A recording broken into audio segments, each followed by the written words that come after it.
Hi, I'm Maria Riley's wife. Hi, my name is Ilya. Dad, Riley's daughter.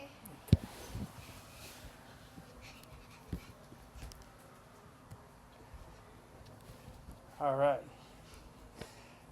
Hi, everyone. Picture yourself locked in your room. Your heart's pounding so fast it feels like it's going to burst right out of your chest. Your mind's spiraling into a void of fear and despair. During the 2020 pandemic, this was my reality every single day. Dealing with severe anxiety, depression, and I was having panic attacks that were so intense that I literally couldn't leave my room, as you know. Um, and like I said, you know, they were terrible. So, good evening, everyone. My name's Riley, and I hope to, just give you a little bit of information about anxiety, how to overcome it, my own personal experience. I'm going to go over, just personal thought, and then studies that kind of support, my understanding of it.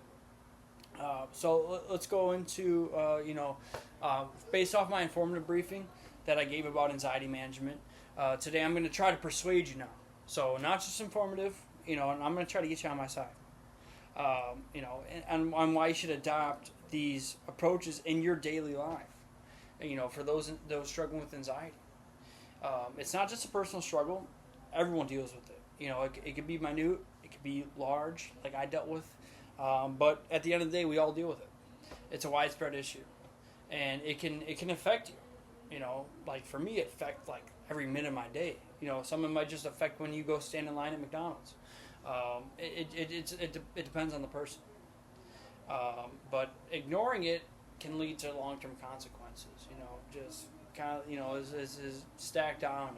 Eventually it's going to build a tower, and then you're going to have to deal with it. It's going to eventually crumble. Like I said, I'm someone that's has not totally overcame it, but I've learned to manage it, severe anxiety, and I'll go over the methods that helped me, and we'll go over some research that kind of back up what I dealt with.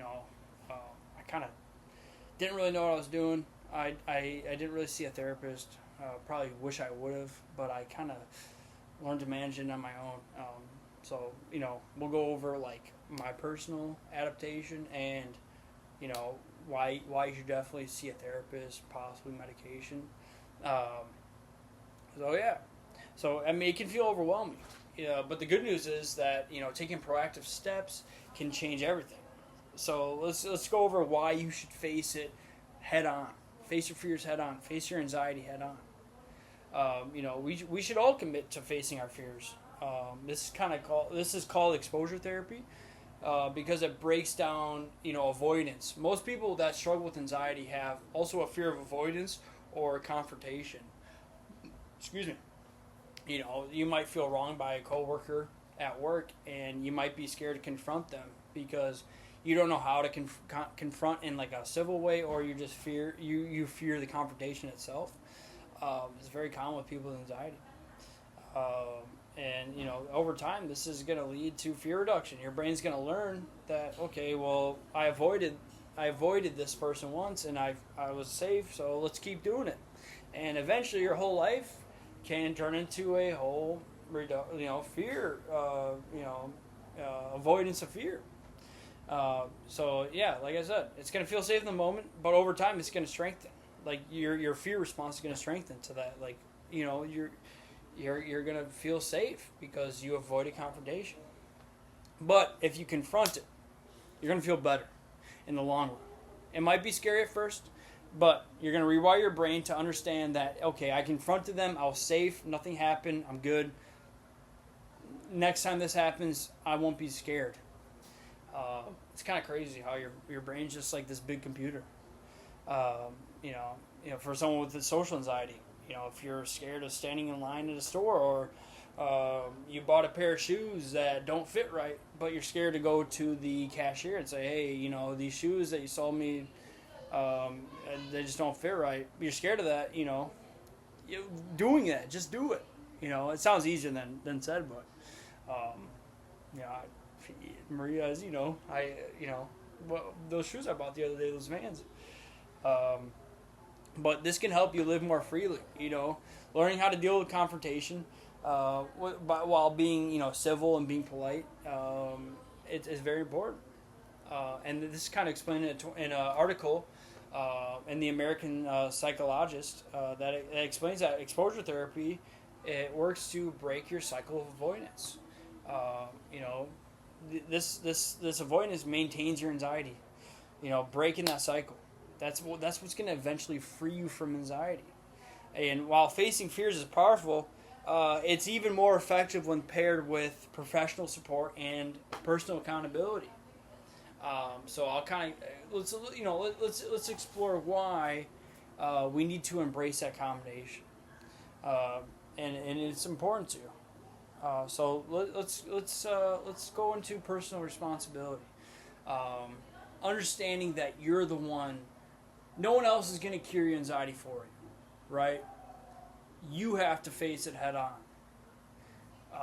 There's going to be methods and whatnot, but you need to confront your demons. Why do you feel that way? What scares you? How can you, on a daily basis, try to limit those demons? It's important for overcoming it. And this is going to provide more relief than any therapy, any medication, any breathing habits, just facing it head on, right? And according to this study, it can prevent relapse, right? So you might feel better, but you never dealt with that demon, right? It's still sitting in your closet, it's still there lurking for you because you never confronted it. It's important, but not to undermine medication, because this can stabilize brain chemistry. You got your dopamine. You got your neuroepinephrine, you got your serotonin. And these are mood regulations. Some people just have, naturally higher, levels of anxiety. So medication can kind of help limit those negative brain chemicals that can lead to anxiety. Like panic attacks.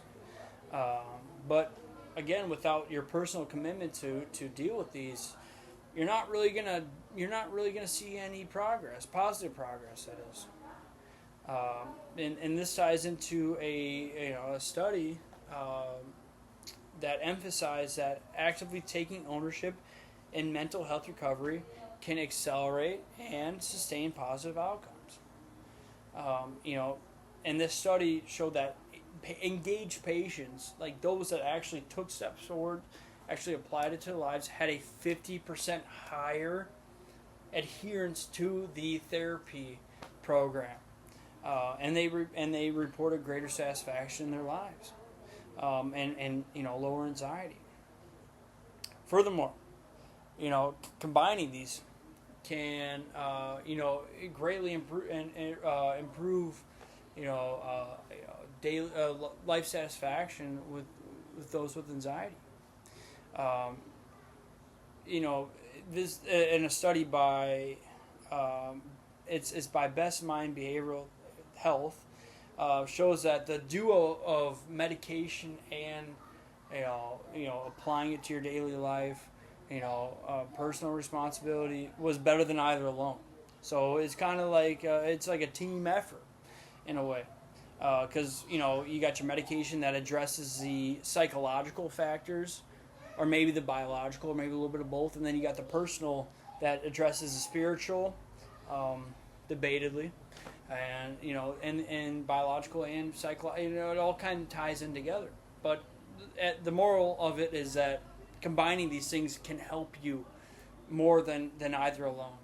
We all need help, and it's important that you take full advantage of the help that's offered to you.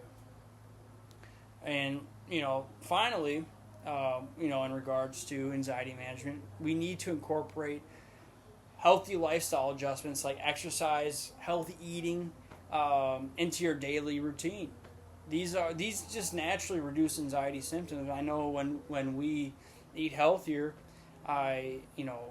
healthy in quote, But when we're eating natural foods that we cook at home, we're not going out to eat, we're not eating fast foods, I feel better. I wake up the next day with more energy. I feel more ready to tackle, whatever we got going on that day. And you can notice a definite difference. So, it's important. And like I said, regular activities, yoga. Some people do yoga, walking, running, whatever you can do. As long as you're getting your heart pumping a little bit. This is proven to reduce your anxiety and promote your long-term well-being. And the good news is it's accessible to pretty much everyone. Everyone for the most part. There might be rare exceptions, but you can go for a walk outside. You could sit in your house and do some push-ups. You can do some sit-ups. You could, whatever it takes. It doesn't take a lot of effort. You don't need to go to the gym. You don't need to have a gym membership to, improve your physical fitness. And these aren't just add-ons. They rival therapy in effectiveness. If you're consistently doing it, like me. I was on medication for a while, antidepressants. Didn't really feel better. Didn't really feel worse. But when I started going to the gym daily, taking care of myself, focusing on healthy foods, it did more than therapy and medication ever could. But again, that's not to undermine those two factors. But just from personal experience, when I hit the gym, I felt great. And I think most people feel it. I think the scary part is just initially getting to the gym. Just starting. Once you start, you're like, okay, I got this. I can go on another thing. And you just start from there. It's scary at first, but over time, especially after your first time, you're gonna feel great. A 2024 study by some people in the nutrition industry found that diets high in natural foods were associated with lower anxiety levels, due to their impact on the gut microbiome. This is kind of an emerging scientific field, the gut microbiome. Not much is totally known about it, but they're starting to tie in your gut microbiome, what bacteria is in your gut, to mental illness, like anxiety, depression. Interesting, and we'll kind of see where the science leads. Excuse me. And there was also a meta-analysis that found that lifestyle interventions like physical therapy and dietary changes significantly reduce anxiety symptoms with a moderate effect size based on randomized trials. So this is a proven study. They did all the necessary work in order to make sure that the data was good. But to conclude, proactively managing anxiety, it's not optional. It's essential. If you want to have a fulfilling life. Now, not everyone's going to deal with severe anxiety like I did. You might just have just white noise anxiety. That's you might get anxiety. Going out to eat by yourself, or walking around your neighborhood. You might not know it could be anything. But imagine how much happier you'd be if you didn't have that white noise in your ear all the time. If you could just live freely. So facing your fear, owning your recovery, getting professional support, adopting healthy lifestyles. These are ways that you can achieve that. And, I've covered the necessity of exposure therapy, the power of combining, medication therapy, and, personal responsibility, and the benefit that lifestyle changes have. If you guys have any questions, I'd be happy to answer them for you. Okay.